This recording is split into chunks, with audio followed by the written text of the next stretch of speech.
الحمدللہ رب العالمین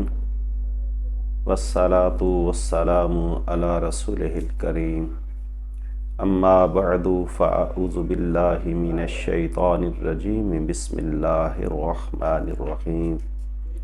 سبحان الذی اسری بعبدہ لیلا من المسجد الحرام الی المسجد الاقصی الذی بارکنا حولہ لنریہ من آیاتنا انہو هو السمیع البصیر صدق اللہ العظیم۔ معزز سامعین کرام، آج کے یہ مختصر سے کلپ میں ہم معراج النبی صلی اللہ علیہ وآلہ وسلم کی حکمتیں کچھ عرض کریں گے۔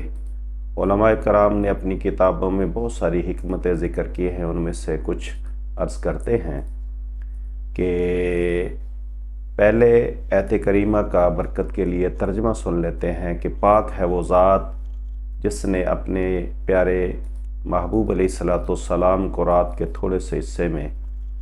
سیر کروائی مسجد حرام سے لے کے مسجد اقصی تک، وہ مسجد اقصی جس کے ارد گرد برکتوں کا نزول ہے، اور یہ سیر اس لیے کروائی کہ اللہ فرماتا ہے اپنی نشانیوں میں سے اپنے محبوب کی نشانی دکھلاؤں، اور وہ سننے والا اور دیکھنے والا ہے۔ یہ اس میں بہت ساری حکمتیں، پہلے تو یہ کہ پہلے اللہ تعالیٰ اپنے پیارے محبوب علیہ السلام کو وحی کے ذریعے علم عطا فرماتا رہا، اور وہ علم الیقین تک پہنچے۔ پھر اللہ تعالیٰ نے چاہا کہ میں اپنے محبوب علیہ السلام کو یہ ساری نشانیاں دکھلا کے آپ کو یعنی اس سے بھی اعلیٰ عہدہ جو ہے اس سے سرفراز فرماؤں کہ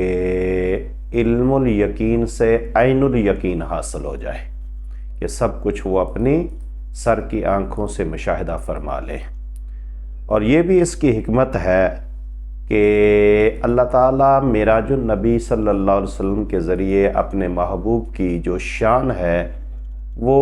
سب پہ ظاہر کرنا چاہتا تھا۔ دیکھیں، دنیا والوں میں سب سے زیادہ جو ہیں وہ اعلیٰ وہ انبیاء کرام ہیں، یعنی مرتبے کے اعتبار سے، عہدے کے اعتبار سے نبوت سے بڑھ کے کوئی عہدہ نہیں ہے۔ تو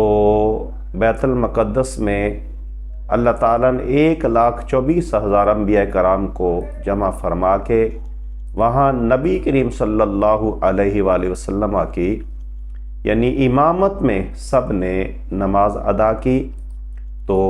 زمین والوں پہ آپ کی فضیلت ظاہر ہو گئی، اور آسمان والوں میں مخلوق میں یہ فرشتے اعلیٰ مخلوق ہیں، تو وہاں بیت المعمور کے مقام پہ فرشتوں کی آپ نے امامت کروائی، اس سے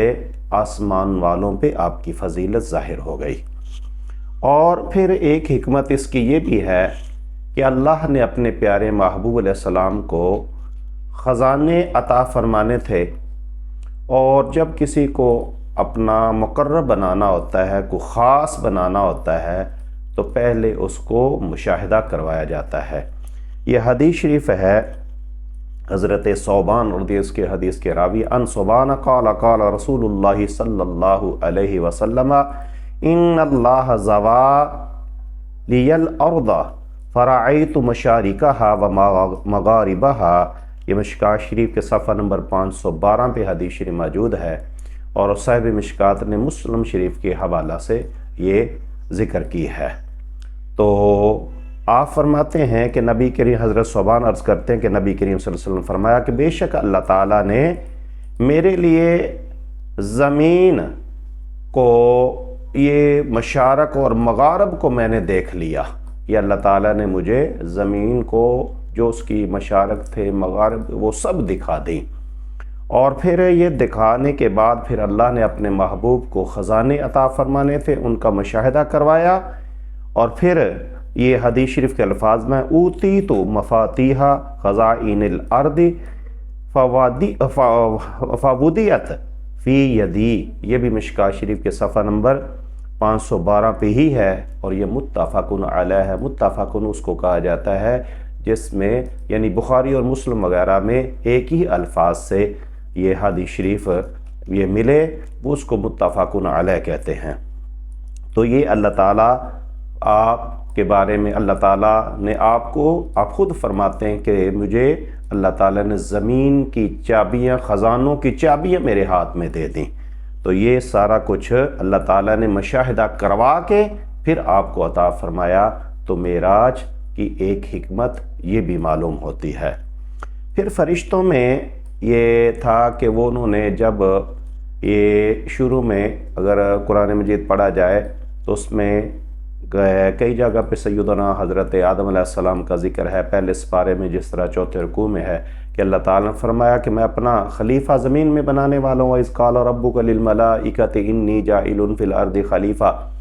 تو فرشتوں نے کہا تھا، یہ واقعہ لمبا آپ نے سنا ہوگا، صرف اشارہ کرتا ہوں کہ فرشتوں نے کہا کہ اس کو نہ بنانا، یہ فساد کریں گے، خون ریزہ۔ تو اللہ تعالیٰ فرماتا ہے جو میں جانتا ہوں تم نہیں جانتے، کیونکہ تم فسادیوں کو دیکھ رہے ہو، میں اپنے پیارے محبوب علیہ السلام کو دیکھ رہا ہوں۔ تو جب نبی کریم صلی اللہ علیہ وسلم کا اس میں گرامی فرشتوں نے سنا تو انہیں دیدار کا شوق پیدا ہوا، وہ مشتاق ہو گئے، اشتیاق پیدا ہوا۔ تو انہوں نے دعا کی کہ مولا ہم بھی تیرے محبوب کا دیدار کرنا چاہتے ہیں۔ تو معراج کروا کے اللہ نے ان فرشتوں کی دعا کو بھی یعنی اجابت کا صحرا عطا فرمایا، قبول فرما لی۔ ایک حکمت یہ بھی ہے۔ اور یہ بھی ہے کہ جنت کا سودا جو ہے، دیکھیں یہ قرآن مجید ہے، سورہ توبہ یہ جو ہے اس کی آیت نمبر 110، اس میں یہ اللہ تعالیٰ نے فرمایا ان اللہ اشتری من المؤمنین انفسہم واموالہم بان لہم الجنہ، کہ بے شک اللہ فرماتا ہے کہ بے شک اللہ تعالیٰ نے مومنوں سے ان کی جانیں اور ان کے مال لے کے اس کے بدلے ان کو جنت عطا فرمائی، یعنی جنت کے بدلے یہ چیزیں خرید لی ہیں، ان کا مال بھی ان کی جانیں بھی۔ تو اللہ تعالیٰ اس آیت کے مطابق خریدنے والا خریدار اور مومن بیچنے والے، اور نبی کریم صلی اللہ علیہ وسلم بیچ میں وکیل اعظم ہے۔ تو وکیل کے لیے یہ ضروری ہے کہ وہ یعنی سودا بھی دیکھے اور قیمت بھی دیکھے۔ سودا تو دنیا میں مومنوں کی جانوں اور مالوں کو آپ نے مشاہدہ فرمایا، تو اللہ تعالیٰ نے فرمایا آج ان کی قیمت ہے یعنی جنت ہے، اس کا بھی مشاہدہ فرما لو۔ تو اس لیے ایک معراج کی حکمت یہ بھی بنتی ہے، یہ بھی حکمت ہے۔ اور پھر شفاعت مصطفیٰ صلی اللہ علیہ وآلہ وسلم کہ کل قیامت کے دن، یہ مشہور حدیث ہے، بہت لمبی حدیث شریف ہے، جس کا مفہوم ہے کہ آپ انبیاء کی امتیں سیدنا آدم علیہ السلام سے لے کے حضرت عیسیٰ علیہ السلام تک مختلف انبیاء کرام کے پاس جائیں گی اور وہ کہیں گے اذهبوا الی غیری، غیر کے پاس جاؤ۔ تو جب نبی کریم صلی اللہ علیہ وسلم کے پاس تشریف آپ فرمائیں گے آؤ آنا لہا، میں اسی لیے ہوں، اور پھر آپ سجدے میں، بخاری شریف کے حدیث کا مفہوم ہے کہ سجدے میں سر رکھیں گے تو اللہ کی طرف سے یہ فرمایا جائے گا اے پیارے محبوب علیہ السلام ارفع رأسک، اے پیارے محبوب علیہ السلام اپنے سر انور کو اٹھائیے، سل تؤتہ، مانگیے آپ کو عطا کیا جائے گا۔ اور آپ فرماتے ہیں نا میں شفاعت کا دروازہ کھولوں گا، تو آپ کو کتنا دیا جائے گا اللہ کی طرف سے؟ کہ اللہ تعالیٰ نے وہ قرآن مجید میں سورہ والضحیٰ کی آیت نمبر 5 میں یہ اللہ کریم نے فرمایا وَلَسَوْفَ يُؤْتِيكَ رَبُّكَ فَتَرْضَىٰ، اے پیارے محبوب علیہ السلام ان قریب ہم آپ کو اتنا دیں گے کہ آپ راضی ہو جائیں گے۔ اور قربان جائیے صحابہ کرام کی عظمت پہ، عرض کیا یا رسول اللہ اللہ تعالیٰ تو وعدہ خلافی نہیں کرتا، تو اللہ نے فرما دیا آپ کو اتنا دیا جائے گا کہ راضی ہو جائیں گے، تو آپ راضی کب ہوں گے؟ آپ نے فرمایا جب تک میرا ایک امتی بھی جنت سے باہر رہا میں نے اتنی دیر تک راضی نہیں ہونا۔ تو یہ اس وقت شفاعت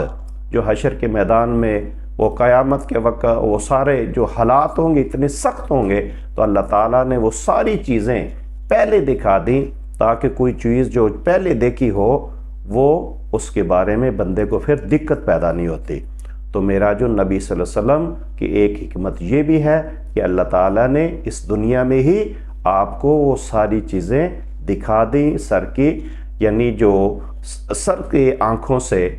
جاگتے جسمانی طور پہ بیداری کی حالت میں، تاکہ کل کوئی مسئلہ پیش نہ آئے۔ یہ بھی معراج النبی صلی اللہ علیہ وسلم کی حکمتیں ہیں، اور بھی بہت ساری حکمتیں ہیں۔ دعا ہے کہ اللہ کریم